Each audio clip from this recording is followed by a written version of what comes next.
Hi, it's the M.L.M for the Soul Channel. I do have a new topic for today. Before I begin, I just would like to say, may the words and expressions of my mouth and the thoughts and meditations of my heart find favor and acceptance for you, Hashem. And people I thank have inspired me. I hope they can inspire you as well. And I will have links below this video to their sites here: Rabbi Shalom Arush, Rabbi Lazer Brody, Rabbi Yosef Mizrahi, Rabbi Eli Mansour Velon Anava, Rabbi Yuval Ovadia, Rav Daniel Asore, Nisan Baruch Black, David Sachs, Rabbi Michael Skobak, Jews for Judaism, Rabbi David Asher, Rabbi Ron Ruvain, and Rabbi Yosef Chesney.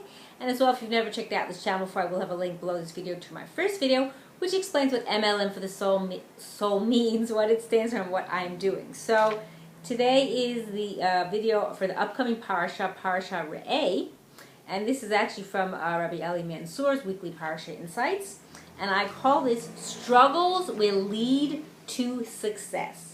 So the Gemara in Masechet Tanit, or Tanis 9a, tells that Rabbi Yochanan once saw a school child coming out of school and asked him which verse he studied that day. The child answered by citing a verse from Parasha Re'eh 14:22, in which the Torah introduces the obligation to tithe one's annual produce, aser to aser.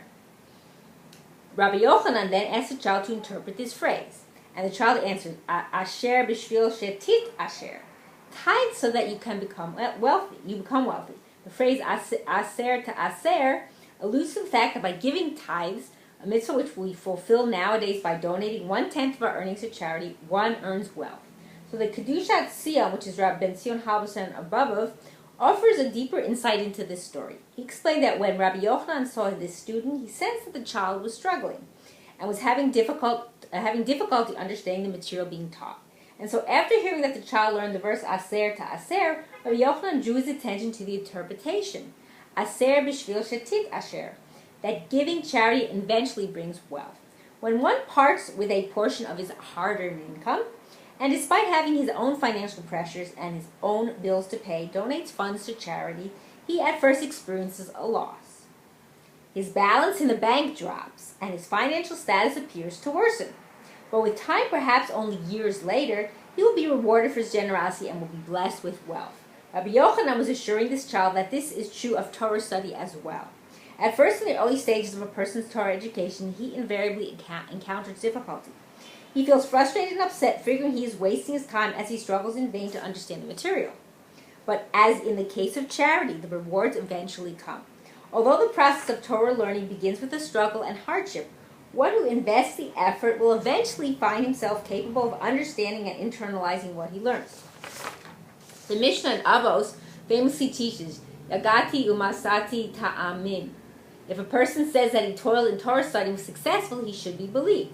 This is in contrast to somebody who says that he toiled and did not succeed, or that he achieved success without toiling, which must not be believed. The only one of these three claims which can be assumed correct is Yagati umatsati, that one achieves success in Torah learning through hard work and diligence. A number of commentators raised the question of why the Mishnah uses the word matzati, literally I found, in reference to success in this context. Usually the word MSA, or mem tzadi aleph, matzah, denotes something a person discovers without effort, like a valuable object which one happens to find as he goes about his business. Why is this term used in the context of hard work and effort in Torah study? The commentators explain that indeed, after the initial struggle, one, quote, finds his success. After one overcomes the initial hurdles and prevails over the early struggles of Torah learning, he will reach a point where he, quote, finds success, where he acquires knowledge and understanding easily. So after a while, it's hard at first, and then kind of you have a breakthrough, like they say. Sometimes you have just like everything opens up for you. The experienced student frequently arrives at new insights and absorbed knowledge almost by accident, without effort, armed with the skills and information he gained over the course of his years of struggle. Just as we cannot expect to enjoy wealth and prosperity immediately after giving charity, yet we fully trust in the Torah's promise of reward for charitable donations. And that's actually, just to cut in there, it's actually the only place it says in the Torah where you can test me, meaning you're not supposed to test Hashem about anything. Everything he does is perfect and exact and good.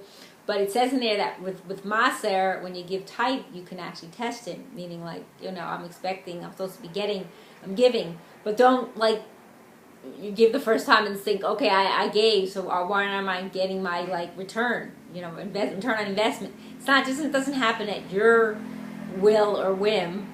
It's when Hashem is ready to do it. Okay, so going back to this, I'll repeat it again. So just as we cannot expect to enjoy wealth and prosperity immediately after giving charity, yet we fully trust in the Torah's promise of reward for charitable donations. Similarly, we must trust that our struggles and effort to understand complex, difficult areas of Torah will eventually yield rewards. And today's hard work will allow us to easily absorb and internalize the sacred words of the Torah in the future.